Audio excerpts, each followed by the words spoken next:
গণতন্ত্রের সামনে চ্যালেঞ্জ একটা সুষ্ঠু অবাধ গ্রহণযোগ্য নির্বাচন, আর নির্বাচনের জন্য চ্যালেঞ্জ যে এই অন্তর্বর্তীকালীন সরকার নির্বাচনটাকে কিভাবে সুষ্ঠু এবং শান্তিপূর্ণ করতে পারে। বাংলাদেশের রাজনীতির ইতিহাসটা যদি আমরা দেখি, এখানে গণতন্ত্রের আকাঙ্ক্ষা ছিল তীব্র, গণতন্ত্রের প্রতিবন্ধকতাও ছিল ভয়ানক, যে কারণে আমরা এই 53 বছরের ইতিহাসে আমরা একটা সুষ্ঠু অবাধ গ্রহণযোগ্য নির্বাচনের পদ্ধতিটাও চর্চা করতে পারি নাই। 12টা জাতীয় সংসদ নির্বাচন হয়েছে এবং প্রায় সবগুলোই বিতর্কিত। বিশেষ করে শেষের 3টা নির্বাচন তো কোনো নির্বাচনই নয়। অন্তর্বর্তীকালীন সরকার না হলেও তত্ত্বাবধায়ক সরকারের অধীনে যে 3টি নির্বাচন হয়েছে, এই 3টি নির্বাচনকে আপাত গ্রহণযোগ্য বলা যায়। তাহলে দেখুন, যে দেশটার জন্ম হলো সশস্ত্র মুক্তিযুদ্ধের মধ্য দিয়ে, যে মুক্তিযুদ্ধের পটভূমি তৈরি হয়েছিল 70-এর নির্বাচনের মধ্য দিয়ে, সেই 70-এর নির্বাচনের পটভূমি তৈরি হয়েছিল 69-এর গণঅভ্যুত্থানের মধ্য দিয়ে। 69-এর গণঅভ্যুত্থানের পটভূমি তৈরি হয়েছিল 52 থেকে 62-63 পর্যন্ত আন্দোলনের মধ্য দিয়ে।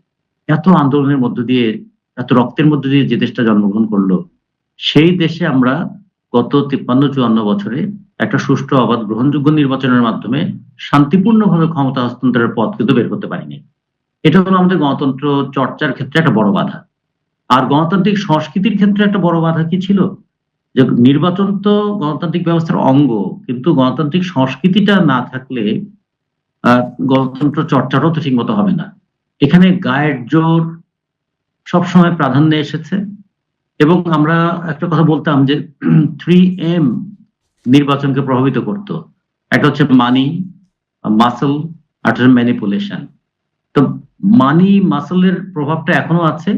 আমরা এটুকু আশা করতে পারি অন্তর্বর্তীকালীন সরকার অন্তত নির্বাচিত দুঃখিত মানে নির্বাচনকালীন সরকারের সময় যেভাবে দলীয় সরকার নির্বাচনটাকে ম্যানিপুলেট করতে চাইতেন, সেরকম ম্যানিপুলেট করবেন না।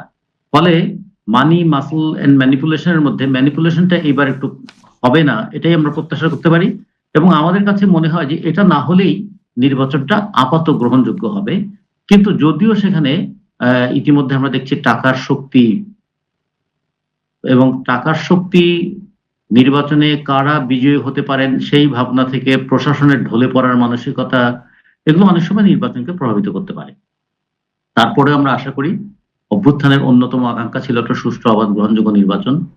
নানা টালবাহানার পরেও নির্বাচনের যখন তফসিলটা ঘোষণা হয়েছে, তফসিল ঘোষণা হওয়ার পরে সারা দেশে নির্বাচনকালীন সরকার হিসেবে এটাকে আমরা দেখতে চাই এবং নির্বাচনের জন্য প্রয়োজনীয় পরিবেশ তৈরি করার দায়টা আমরা পালন করতে দেখতে চাই।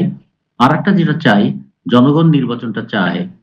তারা প্রথমে ভেবেছিল এই অন্তর্বর্তীকালীন সরকার নির্বাচনকে দেবে। সবসময় এই প্রশ্নটাই হতো, নির্বাচন কি হবে? এরপরে প্রশ্নটা আসছে তফসিল ঘোষণার পরে, নির্বাচনটা কি সুষ্ঠু হবে? এখন আবার আর একটা প্রশ্ন এসেছে, নির্বাচনটা কি শান্তিপূর্ণ হবে? আমরা মনে করি সরকারের এই দায়িত্বটা পালন করা উচিত।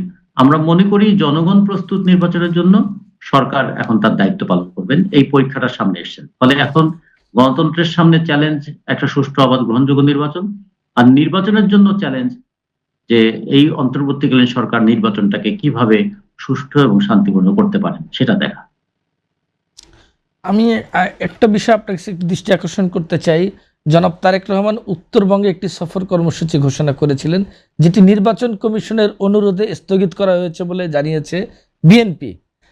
নির্বাচন কমিশন এই ধরনের, এটা কি রাজনীতিতে নির্বাচন কমিশনের কোনো হস্তক্ষেপ কিনা? এখানে দুটো জিনিস করতে পারে কিনা?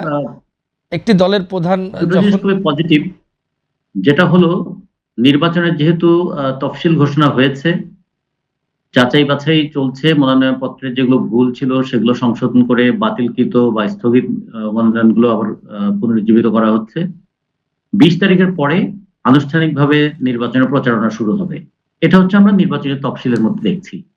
কিন্তু তারেক রহমান যখন উত্তরবঙ্গে যাবেন, যদিও তার কথাটা ছিল তিনি ভাসানীর স্মৃতিসৌধে শ্রদ্ধা জানিয়ে উত্তরবঙ্গ যাত্রাটা শুরু করবেন, কিন্তু তখন যে পরিমাণ তার দলীয় নেতা কর্মী সেখানে সমাবেশ হবে, সেটা হয়তো নির্বাচনী পরিবেশটাকে কিছুটা প্রভাবিত করতে পারে। যে কারণে নির্বাচন কমিশন বলেছেন যে এই সময় এই ধরনের সভা সমাবেশ কিংবা এই ধরনের সেটা মানে শোডাউনের মতন সিচুয়েশন যেন তৈরি না হয়। আমার কাছে যেটা আমাদের কাছে মনে হয় যে নির্বাচন কমিশন এটা করতেই পারেন, এটা তারা সতর্ক করতে পারেন।